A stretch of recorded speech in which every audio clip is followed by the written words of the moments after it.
Et à 6h45, Europe 1 vous répond, Maxime. Les débats ont été animés, il a fallu s'y reprendre à plusieurs reprises, mais les députés ont fini par dire oui hier soir. Ils ont décidé de sanctionner les fabricants de téléphones portables qui refuseraient de coopérer avec la justice dans des enquêtes terroristes.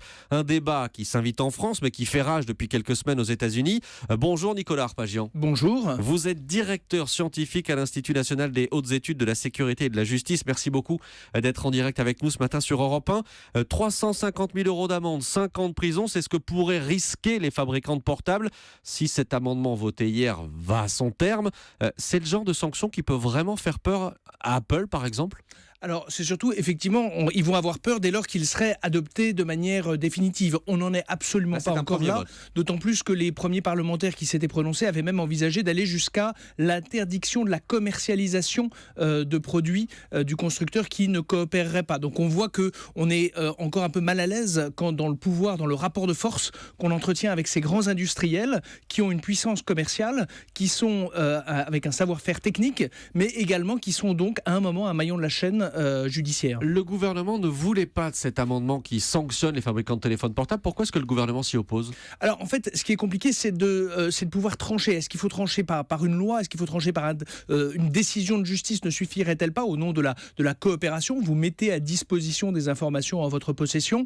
Le problème, c'est qu'on est là-dessus sur une guerre, et c'est effectivement, vous mentionniez le débat aux États-Unis, qui porte sur 3 terrains. Le terrain technique déjà, qu'est-ce qui peut être pris, qu'est-ce qui peut être chiffré, qu'est-ce qui est chiffré effectivement en l'espèce, qu'est-ce qui peut effectivement la barrière surtout est la guerre économique, puisqu'il faut se rappeler qu'en juin 2013, lors des révélations d'Edward Snowden, ces grands acteurs de la Silicon Valley ont été pointés du doigt justement par Snowden pour leur coopération, l'intimité de leur relation avec l'administration américaine, et on a vu qu'elles avaient été fragilisées sur leur modèle économique. Et donc ces entreprises commencent à dire c'est très bien, nous sommes évidemment de bons citoyens, mais nous avons aussi un modèle économique et il nous faut ne pas trop altérer l'image qu'ont nos consommateurs, ceux qui nous font vivre avec leurs achats. Ce débat, on le disait, il est parti des États-Unis. Apple refuse d'aider le FBI à accéder au téléphone d'un suspect dans l'enquête sur un attentat qui a fait 14 morts.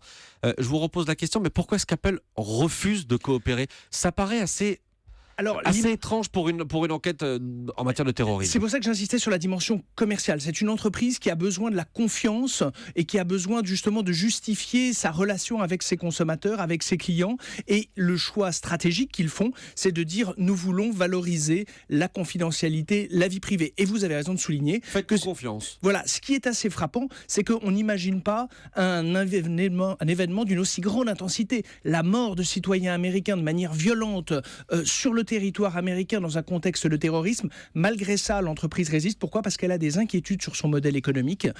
Effectivement, en se disant, mais si du jour au lendemain, mes consommateurs commencent à voter avec leur pouce, en quelque sorte, en allant téléphoner sur d'autres marques, est-ce que je ne vais pas voir mon modèle économique affaibli ? Là, c'est vraiment une question très importante pour elles, d'autant plus qu'elles ont pris l'option, et c'est le cas d'Apple, pour dire, mais après tout, moi, je transfère ça aux particuliers, puisque le chiffrement, je le mets sur le téléphone, et ce n'est plus mon affaire, je n'ai plus la main dessus.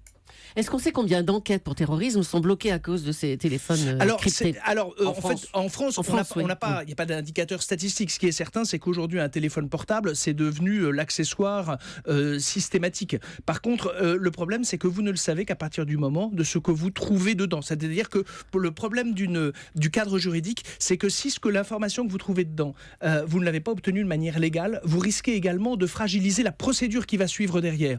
Et donc, c'est pour ça que, effectivement, les magistrats sont un peu inquiets par ce type de dispositif. Également, ils veulent pas que les méchants, les pirates, les terroristes savent aussi le type d'informations qu'on peut récupérer, parce que tant que vous faites confiance à votre téléphone, vous lui confiez des informations, vous échangez, et donc ce sont des éléments que les enquêteurs peuvent récupérer s'ils ont le moyen d'intercepter. Alors je crois qu'on avait quand même un chiffre, parce que le député Yann Gallu disait qu'il y avait 8 téléphones portables qui sont restés inaccessibles pour la police judiciaire. Mais là justement, on est sans doute un peu trop influencé par les séries et les séries gendarmerie américaine notamment. Mais on a du mal à croire que les experts, qu'ils soient français ou américains ou FBI, n'arrivent pas à pénétrer, à craquer un téléphone portable. Alors ça demande beaucoup d'énergie. Il y a au sein de la gendarmerie nationale une entité qui est le pôle judiciaire de la gendarmerie, qui est à Pontoise, près de Paris, qui effectivement a son travail, c'est justement lorsqu'un disque dur est chiffré, lorsque vous avez effacé des données de manière délibérée, de manière à les rendre inaccessibles, son travail c'est de les récupérer. Là on est vraiment dans des techniques de chiffrement très élaborées, très établies, industrialisées, et donc ça demande une puissance de calcul considérable, et donc la mobilisation de moyens qui ne peuvent pas être généralisés, comme je l'évoquais tout à l'heure, par rapport au nombre de téléphones que l'on peut repérer et qui peuvent être en circulation. Encore une question, il n'y a pas du tout de coopération entre ces géants de l'informatique et par exemple la justice américaine? Alors la coopération, elle est surtout avec l'administration américaine, elle est permanente. D'ailleurs le président d'Alphabet, c'est la maison mère de Google, Eric Schmidt, a été nommé il n'y a pas plus tard que 2 jours au Pentagone dans une instance justement en charge du partage de l'information. Donc vous voyez qu'entre les acteurs du secteur privé, mais l'intimité, on a évoqué plus de 200 rendez-vous entre les deux dirigeants de Google et l'état-major de la Maison-Blanche au cours de la mandature. Et il faut partir de l'idée que les industriels de la Silicon Valley sont en osmose, sont en lien permanent avec l'administration américaine. Marissa Mayer, patronne de Yahoo, a dit « Si je ne respecte pas la loi américaine, c'est de la trahison ». On voit qu'il y a peut-être là un théâtre. On communique pour donner confiance aux consommateurs, mais dans l'arrière-cour, demain, la coopération pourra devenir tout à fait réalité. Merci Nicolas Arpagian d'avoir été avec nous ce matin. Vous êtes, je le rappelle, directeur scientifique du cycle Sécurité numérique à l'Institut national des hautes études de la sécurité et de la justice, et vous avez écrit La cybersécurité qui est paru aux éditions PUF. Merci Nicolas Arpagian d'être venu en direct.